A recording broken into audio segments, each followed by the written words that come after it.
Hi, I'm Brittany with WTI, and I really have appreciated using this uni HDMI to USB-C cord. Very often I'm needing to mirror things from my computer or my phone to my TV monitor, but a lot of phones and even now laptops have the USB-C port, so you can't use a typical HDMI cord.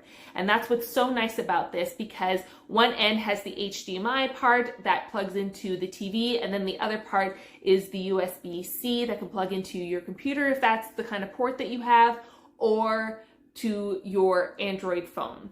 I love how easy it is. Once you plug it in, it immediately pops up onto your monitor and you can play videos, have access to apps. Really, you can have access to anything that's on the device that you're trying to mirror.